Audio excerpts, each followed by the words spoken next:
Amit Shah BJP केंद्र सरकार अमित शाह नरेंद्र मोदी केंद्र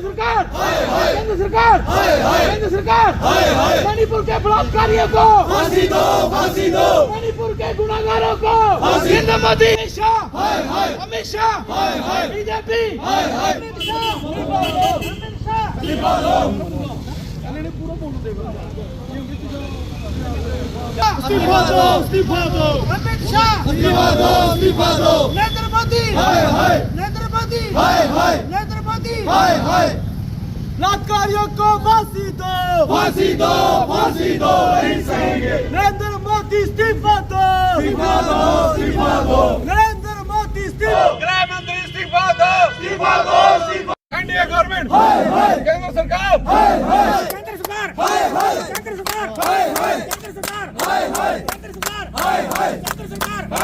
बीजेपी सरकार नरेंद्र मोदी अमित शाह नरेंद्र मोदी अमित शाह बीजेपी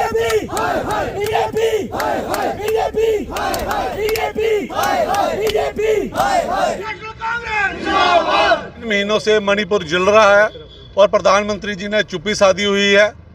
जिस तरह से ऐसा लग रहा है कि जैसे मणिपुर हिंदुस्तान का हिस्सा ही ना हो। पार्लियामेंट में हमारे तमाम विपक्षी दल एकजुट होकर प्रधानमंत्री से जवाब मांग रहे हैं। प्रधानमंत्री से कह रहे हैं कि अपना इस पे बयान दे कि मणिपुर में जो 3 महीने से जो नंगा नाच हो रहा है उस पर अपनी जो चुप्पी तोड़ें, लेकिन प्रधानमंत्री जी अपनी चुप्पी नहीं तोड़ रहे हैं। उसी के खिलाफ जनक रोष आज उभरा हुआ है। जिला कांग्रेस कमेटी की तरफ से ये प्रदर्शन किया जा रहा है और खासकर जिस तरह से वहाँ पर बहू बेटियों को नग्न घुमाया गया और लोकतंत्र को शर्मिंदा किया गया और पूरे हिंदुस्तान की, पूरे विश्व में आज जो बेइज्जती हो रही है, शायद नरेंद्र मोदी ने अभी भी आंखें मूंदी हुई हैं। और इसीलिए केंद्र सरकार को तुरंत इस्तीफा दे देना चाहिए, प्रधानमंत्री को इस्तीफा देना चाहिए। जो आदमी देश चलाने के लायक ना हो। हम तमाम लोगों से तो तमाम आवाम से ये कहेंगे कि कहीं भी आप जिस भी गली मोहल्ले में रहते हैं, जिस तरह हमारी बच्चियों का वहाँ पे जो बलात्कार हुआ मणिपुर में, जो वहाँ पे हिंसा हुई, जो वहाँ पे लोग मारे गए, सीधे तौर पर नरेंद्र मोदी और गृह मंत्री अमित शाह उसके लिए जिम्मेवार है। उनको अपनी जिम्मेवारी समझनी चाहिए। अगर उनमें एक पैसे की भी नैतिकता बची हुई है तो उन्हें तुरंत इस्तीफा देना चाहिए। हम सब यही गुहार करते हैं कि अभी भी समय है। हिंदुस्तान में अगर लोकतंत्र को बचाना है तो इस भारतीय जनता पार्टी को यहाँ से भगाना पड़ेगा और वो तमाम शक्तियाँ जो इस हिंदुस्तान का भाईचारे को, हिंदू मुस्लिम सिख एकता को देखना चाहती हैं और लॉ एंड ऑर्डर को जो मुल्क को संभाल सके, वो गठबंधन इंडिया बन चुका है।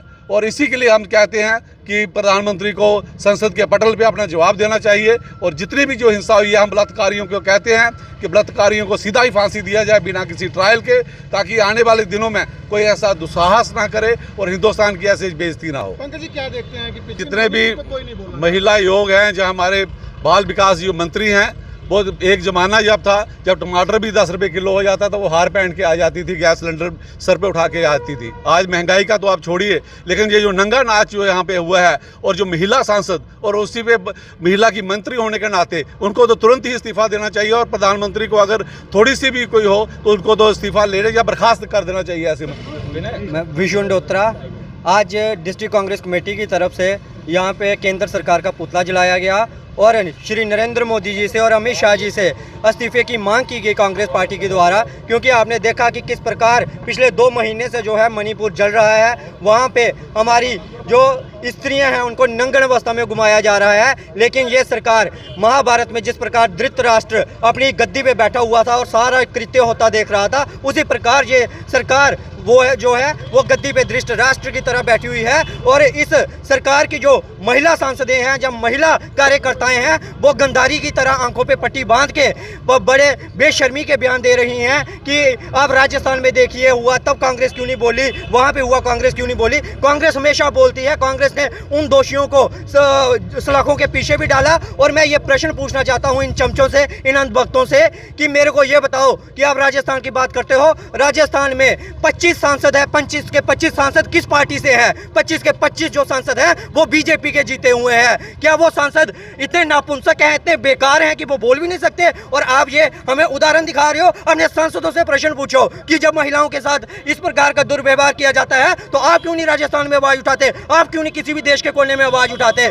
ऐसे जो बेतुके बयान है ये मत दीजिए। उन नारियों को इंसाफ दीजिए। कांग्रेस आपके साथ पूरा विरोध करेगी। जिस स्टेट में जहां आप इस प्रकार की हरकतें करोगे वहां ही कांग्रेस जो है आपके सामने डट के खड़ी होगी। यही हमारा जो राहुल गांधी जी ने हमें जो आदेश दिया हुआ है और यही हमारा धर्म है। सरकार जो बेटी बचाओ बेटी पढ़ाओ की बातें करती है, बड़े बड़े बयान लगाती है। दूसरी तरफ जो है मणिपुर, राजस्थान, बिहार जैसे देशों में यहाँ पर जो है इस तरह की घटनाएं देखने को मिलती है। मैं कह तो रहा हूं कि बेटी बचाओ बेटी पढ़ाओ ये एक नारा था, लेकिन आज ये एक प्रश्न बन चुका है, प्रश्न चिन्ह लग चुका है कि किससे बेटी बचाओ, किससे बेटी को बचाना है। क्योंकि आए दिन देखो कभी ना जो भी इस प्रकार के जो कृत्य निकलते हैं उसमें भाजपा के कोई विधायक शामिल होते हैं, कभी विधायक, कभी सांसद शामिल होते हैं, कभी इनके कार्यकर्ता शामिल होते हैं। अभी यूनिवर्सिटी में भी इन्होंने, यूपी में वहाँ में एबीवीपी के कार्यकर्ता भी शामिल हुए हैं। जो भी होता है तमाम इन्हीं की पार्टी से निकलता है। तो यही प्रश्न खड़ा होता है कि बेटी बचाओ मोदी जी किससे बचाओ? भाजपा से बचाओ। पहले तो देश में ऐसा माहौल नहीं था,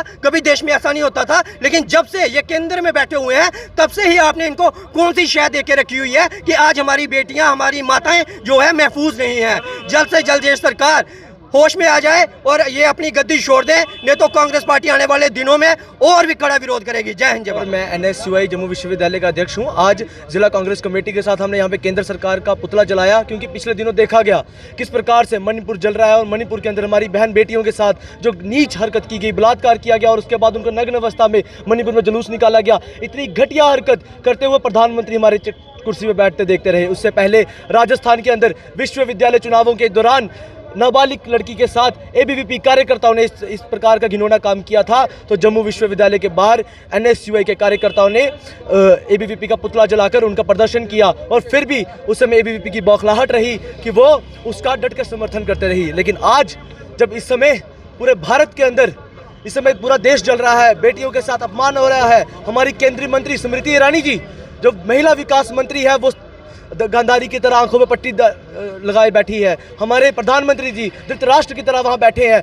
लेकिन अगर हमें याद हो महाभारत के दौरान जब द्रौपदी का चीरहरण हुआ था तो स्वयं शाम ने, श्री कृष्ण ने एक बात कही थी, जब जब स्त्रियों के ऊपर अत्याचार होगा उन्हें अवतार लेना पड़ेगा। तो मैं कह रहा हूं इस समय जो कली है, इस समय का जो कलयुग का कली है वो इस समय चरम सीमा पर है। जो कलयुग इस समय चरम सीमा भाजपा की सरकार में चल रहा है, आने वाले चुनावों में ये क्या बोलते हैं कलयुग खत्म होगा और फिर से कांग्रेस की सरकार आएगी, इंडिया की सरकार बनेगी और बेटियों को, बहन बेटियों को फिर से खुशहाल जिंदगी मिलेगी और बेटियों के सम्मान के साथ वो जीवन जिएंगे।